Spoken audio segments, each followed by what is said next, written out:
What's good? It's Woog. Please like the video, subscribe to the channel if you were into the fight talk. I just wanted to take a moment and talk some Mikey Garcia, who has an upcoming fight against Sandor Martin. This fight's taking place on October 16th against a very unheralded, but 38-2, a decent opponent by most standards, but not by elite standards in the slightest. This is basically just a get some boxing action, get some rounds under your belt type of fight for Mikey Garcia. Now, it might end up being a lot more competitive than anybody would imagine because maybe Mikey Garcia comes in rusty. Maybe Sandor Martin ends up being a lot better than anybody would have guessed. But to be completely honest, this fight doesn't compel me enough to just make a standalone preview video on Mikey Garcia versus Sandor Martin. So what I want to do instead for this video is more generally discuss Mikey Garcia and the unfortunate second half of his career when you measure that up against what the potential, given his skill set and his abilities,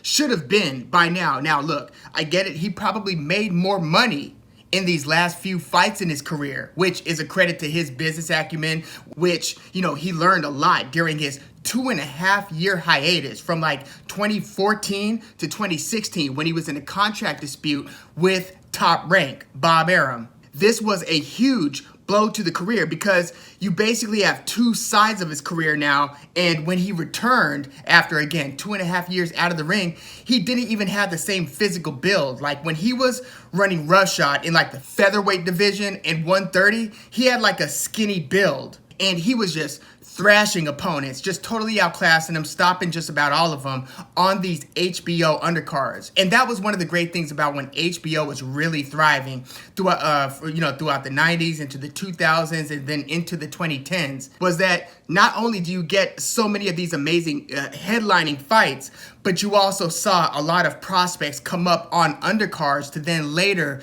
be headliners themselves.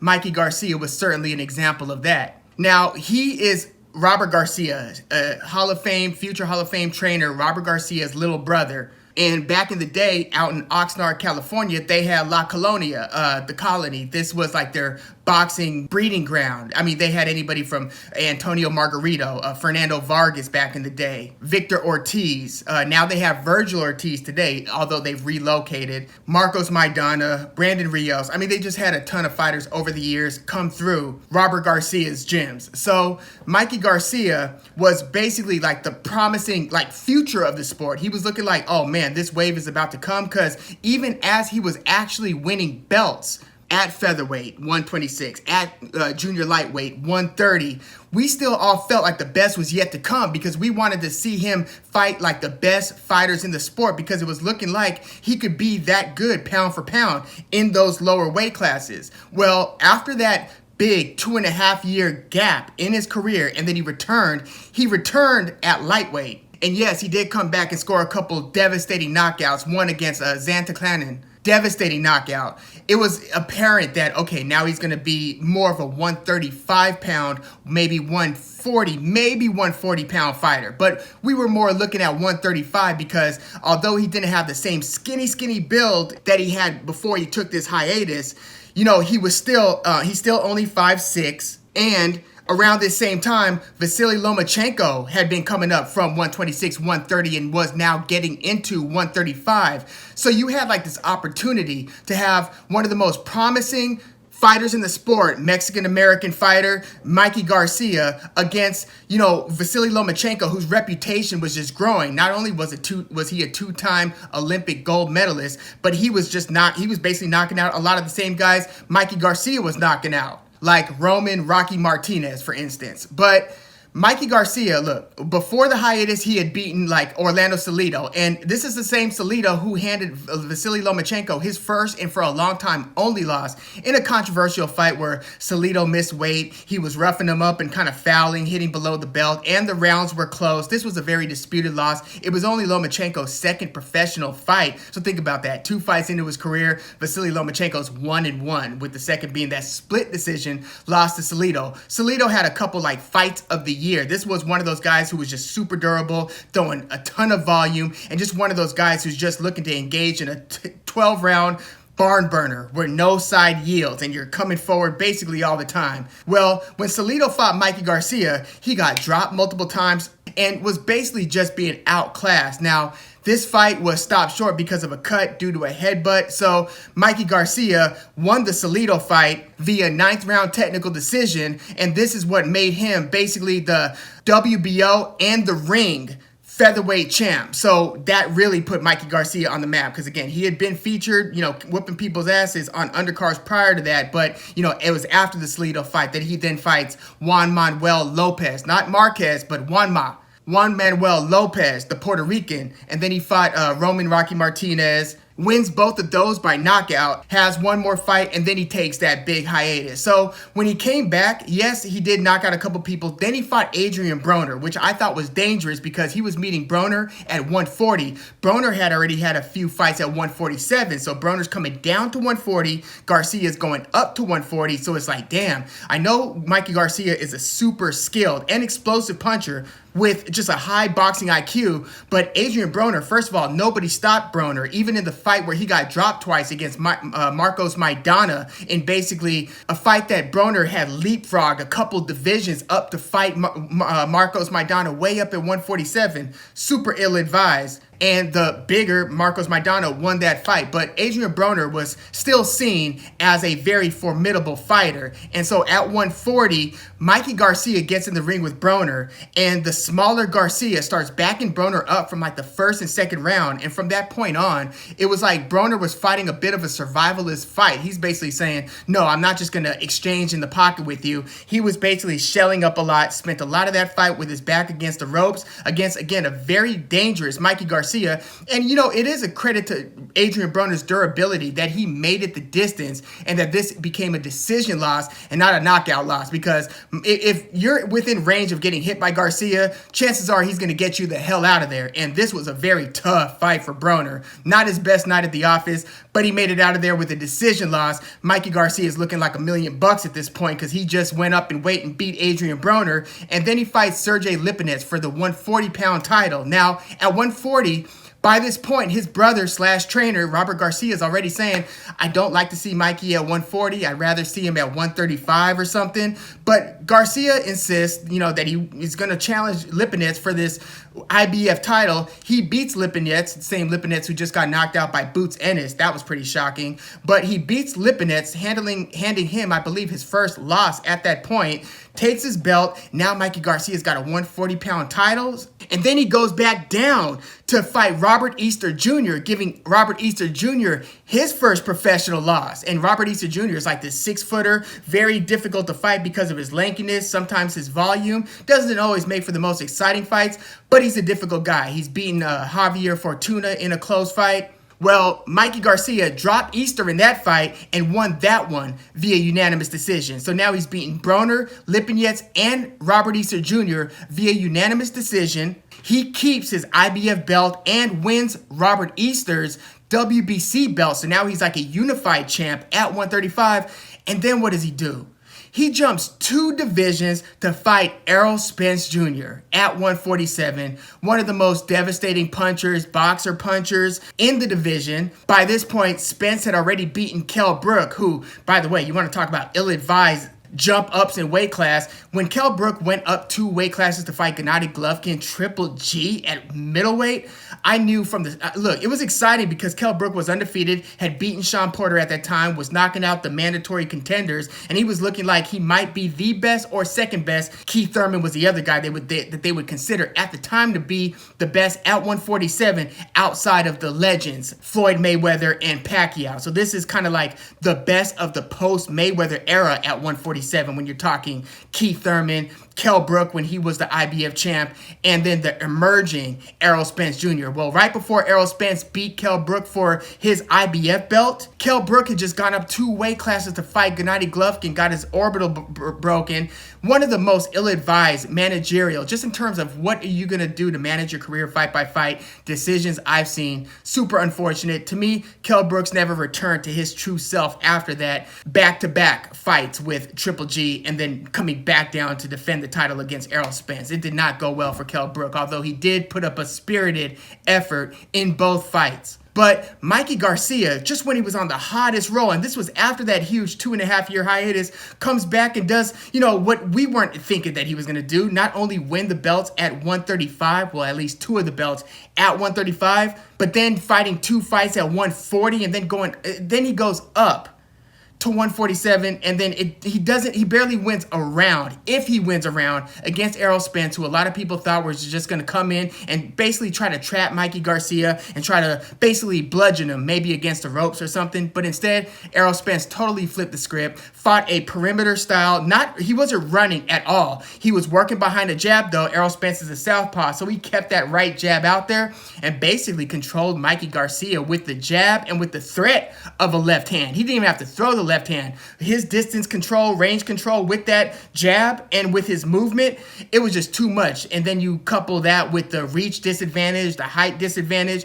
It was just as clear as ever that, yes, this was against probably the best at 147 that Mikey was facing, but Mikey Garcia does not truly belong at 147 welterweight. So it was just a head scratcher. And then, a credit to Mikey Garcia that he comes out of that fight not being knocked out. This was a unanimous decision loss, but this was like a 11 rounds to 1 type of loss, And this was in March of 2019. So since March of 2019, almost 3 years ago, Mikey Garcia has only had one other fight, and that was in February 2020, just before the COVID pandemic, against the always game, Jesse Vargas. And this ends up being a very competitive fight. Mikey Garcia does score a knockdown, but this was, kind of a tit for tat in the early rounds. It was unclear who was going to seize control. And in again, competitive fight, Mikey Garcia beats Jesse Vargas. But he hasn't fought in almost 2 years. And so now his comeback fight is against Sandor Martin. And the biggest disappointment, I think, about Mikey Garcia's career at this point is not only has he not just stayed around the weight classes that he truly belongs in. I'm talking 135 and maybe 130, because now maybe he can't get back down to 135. I could understand that. He's now 33 years old, like Lomachenko, but definitely shouldn't be fighting any higher than 140. This fight against Sandor Martin, I believe, is at a catch weight of like 145 or something. But, when Mikey Garcia fought Jesse Vargas, that too was at 147. So he beat a not elite, but near elite, a couple rungs down the ladder. Like, he's a respectable, maybe top 20 welterweight right now. So yeah, Garcia can compete with some guys and can even beat some guys at 147, but it's by no means the optimal division that's going to maximize his abilities, and you're not going to get the best Mikey Garcia performances at 147 because he is truly in over his head. His team had even acknowledged, and Robert Garcia has never made no mistake about his feelings about where Mikey Garcia should be fighting. Like, they were saying even several years ago, as Terrence Crawford was going from 135 to 140, that Terrence Crawford's probably too big for Mikey Garcia. Well, if Terrence Crawford was too big for Mikey Garcia, what the hell was he doing fighting Errol Spence Jr.? And they might have, miscalculated and thought that Errol Spence was a little bit more one-dimensional, wasn't as versatile as he proved to be. Okay, so maybe they thought they saw some strategic advantage in that fight. Well, no, it was far from the case. Yet, Mikey Garcia hasn't then gone back to 140 and competed against, come on, the Josh Taylors, the Regis Prograis. I wouldn't expect him to fight Jose Ramirez. They're both trained by Mikey's brother, Robert Garcia. So we're not going to get Mikey Garcia versus Jose Ramirez at 140. But Ivan Baranchyk, there are a lot of different guys that Mikey could fight at 140.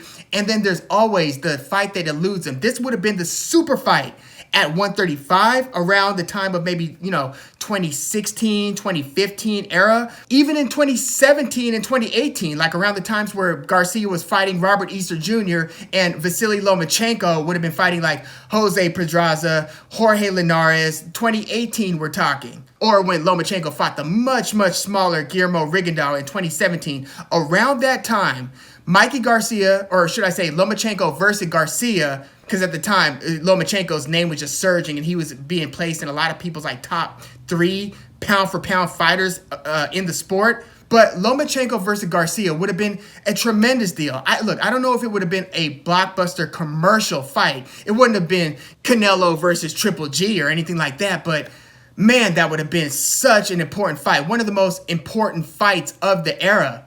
And you know what? I was actually siding with Garcia in that matchup. Most people were saying, would have thought that Lomachenko would have won that because he was so highly respected, whereas Garcia was super respected, but Lomachenko would have been the favorite in that fight, but I would have probably gone with Mikey Garcia. I just see certain advantages, not to mention the punching power, but also the distance control. They're both about, maybe 5'6", but Mikey Garcia has kind of a hair trigger left hook that can certainly get people out of there, and he's just very good at a lot of the nuanced movements. He doesn't have the same footwork that Lomachenko does by any stretch, and maybe Lomachenko does win that because of the footwork techniques, but I don't know, but hell, I would have loved to have seen it, and that fight just didn't happen. And that's a huge blow, even more so to Mikey Garcia, I think, than to Lomachenko. I feel like Lomachenko's career is a little bit more realized when you look at his title defenses at lightweight and what he did at 130. Now again, Mikey Garcia has won belts in 4 different divisions, but you still don't feel like you got the full squeeze, the full juice out of the squeeze when it comes to Mikey Garcia, man. I would love to see him compete at 140 against some of the best in that division. I would have loved to have seen him fight the 135 guys years ago, namely Lomachenko. That's the one that feels like it got away. And yes, it would have required Mikey Garcia to work with his former promoter, Bob Arum, and maybe that was just never going to happen. But damn, man, from a legacy perspective, you really want to I get that he fought Errol Spence because he wanted to strive for greatness, but he would have attained so much greatness just fighting somebody in his own division in Lomachenko, a fight that was damn near a 50-50. But it's not too late, even though even in his last couple years, I feel like Garcia's burned his last couple years just hoping and waiting and dreaming for a Manny Pacquiao showdown that never came. So at what cost are you waiting for these home run type fights, man? And it's easy for me to say, I'm not the one in the ring, but and also, again, from a financial perspective, maybe his calculations are proving lucrative fight by fight. I have no doubt that he's getting paid more per fight now than he was 8 years ago. There's no question. But damn, you've really got to try to maximize what you could do against the most elite fighters in the relevant weight classes to truly solidify your legacy among the greats. And so, if Teofimo wants to go from 135 to 140, that would be a great fight. Teofimo Lopez versus Mikey Garcia. Could you imagine? Or Gervonta Tank Davis versus Mikey Garcia. And Mikey Garcia has been operating more or less as a free agent. He's been fighting a couple times on DAZN, but he's worked with Al Heyman. He's obviously worked with Bob Arum. You just want to see if this is going to be his last few fights in his career and he's trying to be super selective on who to go against. Please just make it like a Josh Taylor or a Regis Prograis or a Teofimo Lopez. A Lomachenko, it's not too late. They could still do that, maybe at a catch weight between 135 and 140, something. Although I feel like because Mikey Garcia has been putting on weight, you could even see him in some of these ES News and Fight Hype interviews. Mikey Garcia in the face, in the body, he just looks like he's naturally put on some weight to where I don't think he can meet Lomachenko at 135, and I don't think it behooves Lomachenko to ever go above 135. So maybe that ship has sailed, but I'm just keeping a close eye on this because I'm really disappointed as a big fan of Mikey Garcia that we have gotten what we've gotten over the past, basically since the Robert Easter Jr. fight in 2018, that we had the one loss to Errol Spence in 2019, the one fight in February 2020 pre-pandemic against Jesse Vargas, and then almost 2 years of what we've gotten. And these are those pivotal years because Mikey Garcia, again, is now 33. So the clock's ticking, and I don't imagine Mikey Garcia wants to hang around too long anyway. So let's really make these last couple fights count because, man, I'd love to see Mikey Garcia in there with some of the best. I believe he beat Sandor Martin. Again, it might be more competitive, but this wasn't meant to be a full preview of Mikey Garcia versus Sandor Martin. Still not sure if I even want to do that one. This fight just doesn't excite me. Welcome back to the ring, Mikey Garcia, but damn, I really hope we get the best of Mikey Garcia in these upcoming fights after Sandor Martin, assuming Mikey Garcia wins. But yeah, let me know what you think about Mikey Garcia, his potential, his abilities. Has he fully realized his career? Look, again, 4 division champion. That should be enough, right? But I feel like Mikey Garcia could have done so much more at lightweight and still at 140. just keep out of 147, unless it's against like a smaller 147 like Pacquiao. But if that's not going to happen, what are you doing sticking around there? Come back to 140 or something. But yeah, please leave your comments in the comments. And who do you think would have won between Lomachenko and Mikey Garcia? Please like the video, subscribe to the channel if you are into the fight talk. I'm Woog. Thanks for tuning in.